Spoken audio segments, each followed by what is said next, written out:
یہ شہر یروشلم کا کوئی ویران اور خاموش علاقہ تھا جہاں ہزاروں مردوں کی ہڈیاں دو پہاڑوں کے درمیان بکھری ہوئی تھیں۔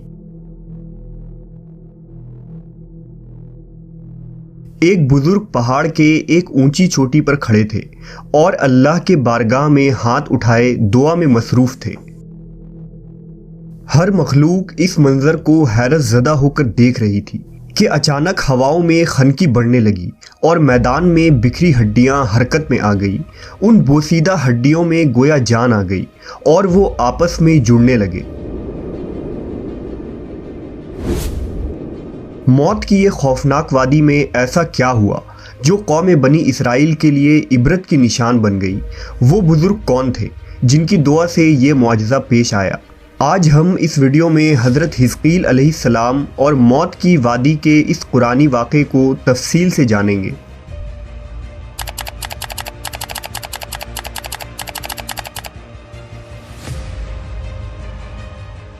حضرت حزقیل علیہ السلام ایک نیک، صابر اور برگزیدہ نبی تھے۔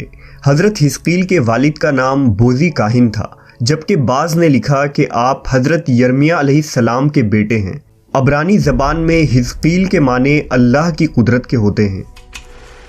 بعض علماء نے قرآن مجید میں موجود نام ذوالکفل کو حضرت حزقیل کا دوسرا نام قرار دیا ہے۔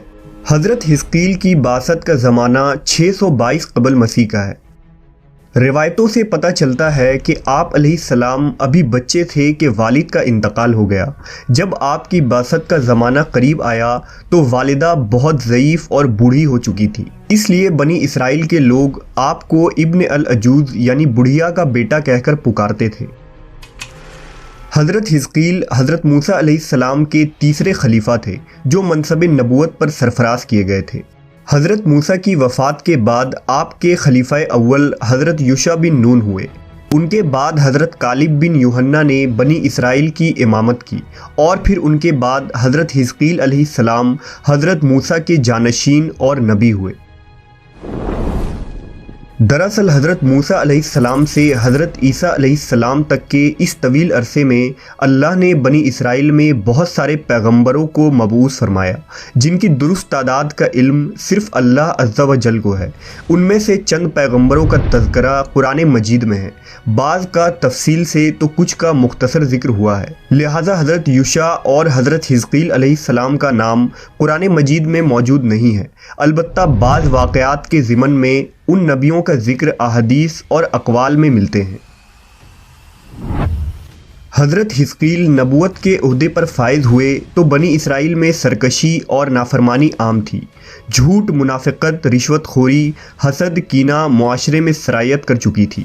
لوگ بے حیائی اور بدکاری پر فخر کیا کرتے تھے، ظلم و جبر کر کے خوش ہوتے تھے۔ باپ دادا کے رسم و رواج مذہب بن چکی تھی۔ قوم اتنے فرقوں میں بٹ گئی تھی کہ ان کا شمار ممکن نہ رہا تھا۔ اس بدترین معاشرے میں حضرت حزقیل علیہ السلام نے توحید کا پرچم بلند کیا۔ آپ نے اپنے قوم کے لوگوں کو سچائی اور راست بازی کی تعلیم دی اور لوگوں کو صراط المستقیم پر چلنے کی ہدایت کی، لیکن ان وعظ و نصیحت کا اور تبلیغ کا ان لوگوں پر مطلق اثر نہ ہوا اور وہ اپنی روش پر قائم رہے۔ لہٰذا آپ نے بنی اسرائیل پر آنے والے عذاب اور ہولناک تباہی سے انہیں آگاہ کیا۔ بائبل میں آپ سے منسوب صحیفہ حزقیل موجود ہے جو بائبل کی آخری کتاب ہے۔ صحیفہ حزقیل میں آپ کی پیشن گوئی تفصیل سے موجود ہے۔ سن 550 قبل مسیح میں بابل کے بادشاہ بخت نصر نے بیت المقدس پر حملہ کر دیا، لہٰذا یہودی خوفزدہ ہو کر قلعہ بند ہو گئے۔ حضرت حزقیل علیہ السلام کا خیال تھا کہ بنی اسرائیل کی تباہی ان کے لیے بطور سزا اور سبق ہے جو خدا کی طرف سے دی گئی ہے۔ آپ نے توبہ پر زور دیتے ہوئے اپنے قوم کے لوگوں سے کہا، سو توبہ کرو اور اپنی ساری بدکاریوں سے باز آ جاؤ۔ سارے برے کام جنہیں کر کے تم گنہگار ہوتے ہو خود سے جدا کر کے پھینک دو اور اپنے لیے ایک نیا دل اور نئی روح پیدا کرو۔ مہینوں تک یہ محاصرہ جاری رہا۔ آخرکار مجبور ہو کر ایک رات لوگ شہر سے نکل کر بھاگ گئے۔ بخت نصر کی فوجوں نے ان کا تعاقب کر کے ان کو قتل کر دیا۔ پورا یروشلم خاک و خون سے لت پت ہو گیا۔ اسی دوران ایک ایسا واقعہ پیش آیا جس سے بنی اسرائیل حیرت زدہ رہ گئے، اور یہ واقعہ نشان عبرت بن گیا۔ واقعہ دراصل یوں ہے کہ حضرت حزقیل علیہ السلام نے بنی اسرائیل کے بچے ہوئے لوگوں سے کہا کہ تم سب تیار ہو جاؤ، ہم مشرکین سے جنگ کرنے جائیں گے تاکہ اللہ کے نام کو بلند کیا جا سکے۔ بنی اسرائیل نے جب جنگ اور جہاد کی بات سنی تو اپنی جانوں کے خوف سے بھاگ کھڑے ہوئے اور آبادی سے دور ایک وادی میں جا کر قیام پذیر ہو گئے اور دو پہاڑوں کے گھاٹیوں کے درمیان رہنے لگے۔ اللہ تعالیٰ کو ان لوگوں کی یہ حرکت بہت زیادہ ناپسند ہوئی، چنانچہ اللہ نے ایک عذاب کے فرشتہ کو اس جنگل میں بھیج دیا جس نے ایک پہاڑ کی آڑ میں چھپ کر اور چیخ مار کر بلند آواز سے یہ کہا کہ تم سب مر جاؤ۔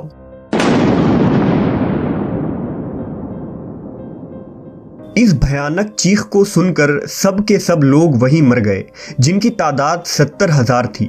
ان مردوں کی تعداد اس قدر زیادہ تھی کہ لوگ ان کے کفن و دفن کا کوئی انتظام نہ کر سکے، اور ان مردوں کی لاشیں کھلے میدان میں بے گور و کفن یوں ہی پڑی رہ گئیں۔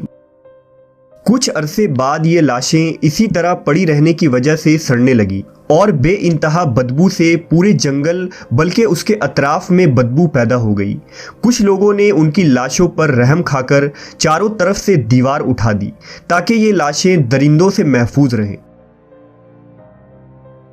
کچھ دنوں کے بعد حضرت حزقیل علیہ السلام کا اس جنگل میں ان لاشوں کے پاس سے گزر ہوا تو اپنی قوم کے 70,000 انسانوں کی اس موت ناگہانی اور بے گور و کفن لاشوں کی فراوانی دیکھ کر رنج و غم سے ان کا دل بھر گیا۔ آپ آبدیدہ ہو گئے اور اللہ کے دربار میں دکھ بھرے دل سے گڑ گڑا کر دعا مانگنے لگے کہ یا اللہ، یہ میری قوم کے افراد تھے جو اپنی نادانی سے یہ غلطی کر بیٹھے کہ موت کے ڈر سے شہر چھوڑ کر جنگل میں آ گئے۔ یہ سب میرے شہر کے باشندے ہیں، ان لوگوں سے مجھے محبت تھا اور یہ لوگ میرے دکھ سکھ کے شریک تھے۔ افسوس کہ میری قوم ہلاک ہو گئی اور میں بالکل اکیلا رہ گیا۔ اے میرے رب، یہ وہ قوم تھی جو تیری حمد کرتی تھی اور تیری توحید کا اعلان کرتی تھی اور تیری کبریائی کا خطبہ پڑھتی تھی۔ آپ بڑے سوز دل کے ساتھ دعا میں مشغول تھے کہ اچانک آپ پر یہ وحی اتر پڑی کہ اے حزقیل، آپ ان بکھری ہوئی ہڈیوں سے فرما دیجئے کہ اے ہڈیوں، بے شک اللہ تم کو حکم فرماتا ہے کہ تم اکٹھا ہو جاؤ۔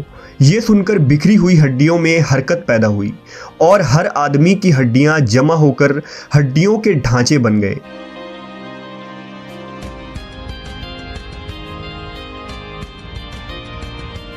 پھر یہ وحی آئی کہ اے حزقیل، آپ فرما دیجئے کہ اے ہڈیوں، تم کو اللہ کا یہ حکم ہے کہ تم گوشت پہن لو۔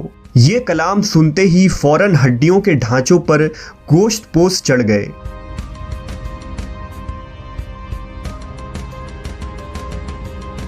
پھر تیسری بار یہ وحی نازل ہوئی کہ اے حزقیل، اب یہ کہہ دیجئے کہ اے مردو، خدا کے حکم سے تم سب اٹھ کھڑے ہو جاؤ۔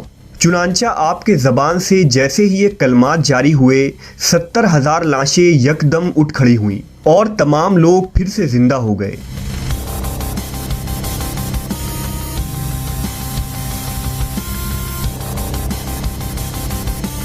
پھر یہ سب لوگ جنگل سے روانہ ہو کر اپنے شہر میں آ کر دوبارہ آباد ہوئے اور اپنی عمر کی مدت بھر زندہ رہے، لیکن ان لوگوں پر اس موت کا اتنا نشان باقی رہ گیا کہ ان کی اولاد کے جسموں سے سڑی ہوئی لاش کی بدبو برابر آتی رہی۔ چنانچہ یہ اثرات آج تک ان یہودیوں میں پائے جاتے ہیں جو ان لوگوں کی نسل سے باقی رہ گئے ہیں۔ حضرت حزقیل علیہ السلام اور موت کی اس وادی سے متعلق اس واقعے میں ہمارے لیے ایک عظیم پیغام موجود ہے کہ موت سے فرار ممکن نہیں۔ اس کا ایک وقت متعین ہے جس میں لمحوں کی بھی کمی یا زیادتی کی گنجائش نہیں۔ جیسا کہ اللہ نے فرمایا کہ ہر جاندار کو موت کا مزہ چکھنا ہے۔ موت و حیات تقدیر الہی کے تابع ہے اور تقدیر الہی کے مقابلے میں کوئی تدبیر کارگر نہیں ہو سکتی۔ سورہ انعام میں اللہ نے فرمایا تم جہاں بھی جاؤ گے وقت مقررہ پر موت تمہیں جا پکڑے گی، چاہے تم مضبوط قلعوں میں ہی کیوں نہ رہ رہے ہو۔